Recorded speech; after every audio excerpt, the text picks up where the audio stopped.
दोस्तों, आप तमाम लोग जानते हैं बिहार विधानसभा चुनाव का परिणाम आ चुका है और इस परिणाम ने चौंकाने वाला रिजल्ट दिया। सीमांचल ने एक बार फिर असदुद्दीन ओवैसी पर भरोसा जताया है। ऑल इंडिया मजलिस इत्तेहादुल मुस्लिमीन ने सीमांचल में उन 5 सीटों पर फिर कामयाबी हासिल की जिस 5 सीट पर पिछले चुनाव में कामयाबी हासिल की गई थी। अभी हम सीमांचल के बलरामपुर में हैं। ये वो विधानसभा क्षेत्र है जहां से आदिल हसन, जो कि युवा प्रदेश अध्यक्ष हैं, उन्होंने चुनाव लड़ा। हालांकि वो चुनाव में कामयाब नहीं हो सके। बहुत क्लोज फाइट में महज 389 वोटों से वो चुनाव हार गए।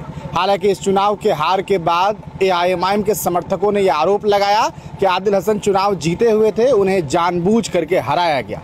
हालांकि ये तमाम चीज़ें जांच का विषय है। आदिल हसन ने भी इस मामले में हाईकोर्ट जाने की बात की है। आज हम सीमांचल पहुंचे हुए हैं क्योंकि यहाँ असदुद्दीन ओवैसी पहुंच रहे हैं। असदुद्दीन ओवैसी सीमांचल वासियों का शुक्रिया अदा करने के लिए आए हैं। लेकिन सबसे चौंकाने वाली बात यह है कि असदुद्दीन ओवैसी सबसे पहले उस सीट पर पहुंच रहे हैं जहां उनके प्रत्याशी चुनाव हार गए हैं। देखना यह होगा जब वो सीमांचल की सरजमीन पर पहुंचते हैं तो उसके बाद वो क्या कुछ बोलते हैं। चंद ही लम्हों के बाद असदुद्दीन ओवैसी यहाँ पहुँचेंगे। जुमे के बाद उनकी कहीं ना कहीं यहाँ लोगों को वो खिताब करेंगे। यहाँ पर बहुत सारे बच्चे, बहुत सारे लोग धीरे धीरे पहुँच रहे हैं और असदुद्दीन ओवैसी को सुनने के लिए उन्हें कहीं ना कहीं कहा सकता है सुन करके क्या मैसेज वो देंगे, इसके लिए ये लोग इंतज़ार कर रहे हैं। असदुद्दीन ओवैसी की अगर बात की जाए तो उनकी राजनीति किस तरह की है वो आप जानते हैं। सीमांचल में उन्होंने 9 दिन कैंप किया और उसके बाद जिस तरह का उन्होंने लोगों के बीच जोश भरा है वो आप तमाम लोगों ने देखा है। यहाँ छोटे छोटे बच्चे हैं, मदरसे के बच्चे हैं, ये तमाम लोग आज जुमे के दिन जो है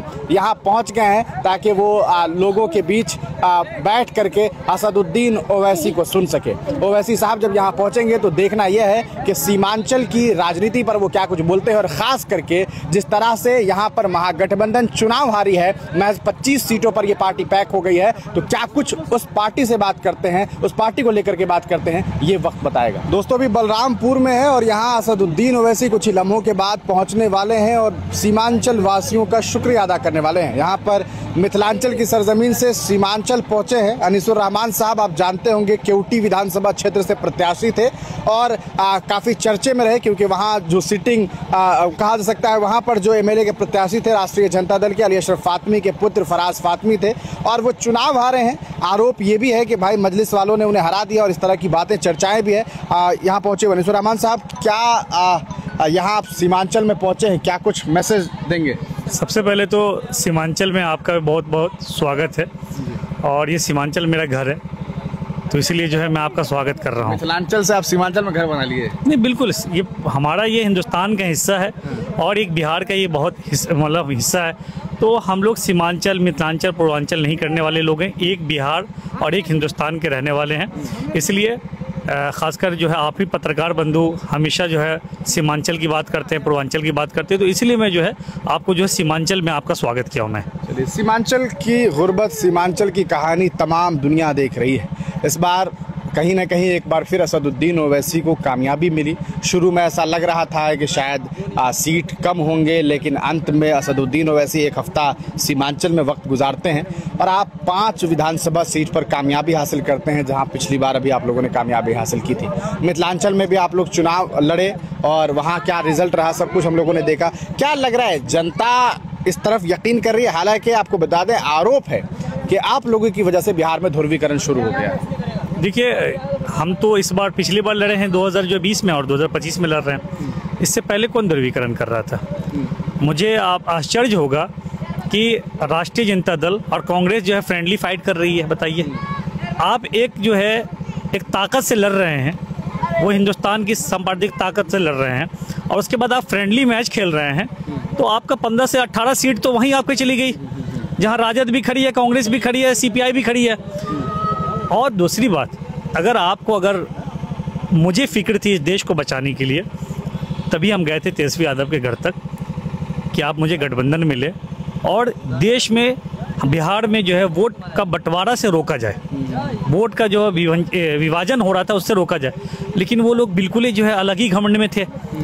लेकिन हम लोग जो है सिर्फ 6 सीट मांग रहे थे, वो भी सीमांचल से मांग रहे थे, आपने नहीं दिया और हम चुनाव लड़े और सीमांचल के लोगों ने एक्सेप्ट किया, स्वीकार किया मुझे और 5 सीट ला के दिया। और ये भी जो बलरामपुर सीट है ये भी हम जीते हुए थे, इसको हराया गया। तो यकीनन जो है जो सीट हमने मांगा था 6 सीट, वो सीट तो मुझे मिल ही गया। लेकिन वो लोग सोचे जो मुसलमानों पर राजनीति करते हैं और मुसलमानों को जब हक देने की बात आते हैं तो सबसे पीछे छोड़ा जाता है। और ये उसका एग्जाम्पल है सीमांचल, महागठबंधन का सबसे मजबूत कड़ी सीमांचल। और आज जो गुरबती आप देखकर जो है आपको समझ में आएगा कि सीमांचल को इन लोगों ने क्या किया है। अख्तुल ईमान साहब को बनाया गया असेंबली में, पूछिए आपने कितना करोड़ का जो फंड लाकर सीमांचल को देने का काम किया। तो ये काम तो हमारा विधायक तो नहीं किया। जिस तरह से यहाँ आप लोग कह रहे हैं कि भाई आपने जीत हासिल की, सीमांचल के बाहर की बात करें, मिथिलांचल में आप खास करके आपकी विधानसभा की अगर बात की जाए, फातमी साहब एक बड़े नेता के तौर पर हैं और कहा सकता है राष्ट्रीय जनता दल के कद्दावर नेताओं में शुमार हैं। मुस्लिम लीडरशिप की बात की जाए मिथिलांचल में अगर कोई नाम हो तो उसमें फातमी एक बड़ा नाम है। उनके पुत्र के सामने आप प्रत्याशी बनते हैं, आपको वोट आता है 7,500-8 हज़ार के आसपास और उस वोट के मार्जिन से सामने वाला प्रत्याशी चुनाव हार जाता है। तो कहीं आपको गिल्ट नहीं फील होता कि एक मुस्लिम लीडरशिप को आपने ख़त्म कर दिया वहाँ? बिल्कुल गिल्ट नहीं फील होता है। ये इनको हम लीडर क्यों कहें भाई? ये किस लीडरशिप की बात कर रहे हैं? जब लीडर वो होता है जो अपने कम्युनिटी के लिए, अपनी सोसाइटी के लिए हमेशा खड़े रहे। किस मसले में खड़े रहे हैं फातमी साहब? मुझे एक स्टेटमेंट बताइए, मुझे एक मसला बताइए। मुझे क्या किया फील्ड में उन्होंने काम किया और हेल्थ सेक्टर में उन्होंने काम किया, तरह तरह का काम है, वो बताते रहते हैं कि भाई अरे मंत्री आप थे तो आप ही तो करेंगे। मंत्री आप थे तो आप नहीं करेंगे तो कौन करेगा? जिलाधिकारी लॉ एंड ऑर्डर नहीं संभालेंगे, जिला का कौन संभालेगा? तो आप मंत्री बने, आपने काम किया, लेकिन उसके बाद आपकी जिम्मेदारी बनती है कि जिला को और जो है विधानसभा को कैसे मजबूती से पकड़ा जाएगा, किस तरह से काम होता है। आप लोगों ने नहीं किया। तो मुझे लगता है कि ये क़यादत इनकी और जो है लीडरशिप, इनकी लीडरशिप कुछ नहीं रही है। और मिथिलांचल में अगर लीडरशिप होती तो आज ये पूरे बिहार में घूम घूम कर जहाँ प्रचार किए हैं सब सीट हारे हैं। फातमी साहब ने एक बयान दिया है, ये मैं लास्ट सवाल आपसे ले रहा हूँ। उन्होंने ये कहा कि भाई AIMIM को समर्थन करने से, उनको समर्थन देने से या उनका समर्थन लेने से अच्छा है कि भाजपा से समझौता कर लिया जाए, उनसे समर्थन ले लिया जाए, उनको समर्थन दे दिया जाए। तो भाजपा के लोग भाजपा की नहीं बात करेंगे तो क्या मतलब सेकुलरिज्म की बात करेंगे? फातमी साहब आपको भाजपा ही लग रहे हैं? तो भाजपा वो तो कह रहे हैं, वो तो खुला मंच से कह रहे हैं कि मजलिस को देने से अच्छा है कि बीजेपी को समर्थन दे दे। तो मुझे लगता है कि भाजपा से जो प्यार है उनके दिल में, क्योंकि अभी बहुत नए अभी 5 साल पहले आए हैं। नए तो आप भी है ना भाई? नहीं तो मतलब नए हम कहीं दूसरे अपने घर आए हैं भाई। वो उनका घर कहाँ है? हम तो अपने घर आए, मजलिस हमारा घर है, मेरा परिवार है, सबको मजलिस में आना है यकीनन। फातमी साहब को लेके आएंगे क्या? सब आएंगे भाई, सबका स्वागत है मजलिस में। हम तो कहते हैं कि जितने जो है बड़े बड़े नेता सब लोग आए, सीमांचल हो या मिथिलांचल हो, सभी लोग जो है आए मजलिस में, जो है स्वागत है सभी लोगों का। और जो लोग कहते हैं कि ये मुसलमानों की पार्टी है, हमारी सबसे पहला टिकट हमने बांटा राणा रंजीत सिंह राजपूत, सेकंड टिकट मैंने बांटा बच्चा राय यादव, पासवान। मैं इस तरह से पूरे बिहार में जो है एक बहुत मजबूत संगठन बनने जा रही है। और ये जो महाठगबंधन जिसको कहते हैं आप लोग, वो ठगबंधन को अब पर्दा साफ हो रहा है। ये लोग ये एक आदमी से आप पूछेंगे कि मिथिलांचल हो या सीमांचल हो, इसमें ठगबंधन का अब नहीं चलना है, क्योंकि इन लोगों ने सिर्फ राजनीति करते हैं। और जब भाई साहब ये कैसी राजनीति है कि आप एक बीजेपी को हटाने की बात करते हैं, दूसरी तरफ 18 से 15 सीट पर जो है आप लोग जो है राजद भी लड़ रही, कांग्रेस भी लड़ रही है, और उसके बाद फिर कहते हैं कि आप बैठ जाओ। बकवास है। ये लोग कभी जो है सत्ता में नहीं आ सकते हैं जो अपनी पार्टी और अपने गठबंधन में ये तय नहीं कर सके कि सीट किसको कितनी मिलनी चाहिए और कौन कहां से लड़ेगा।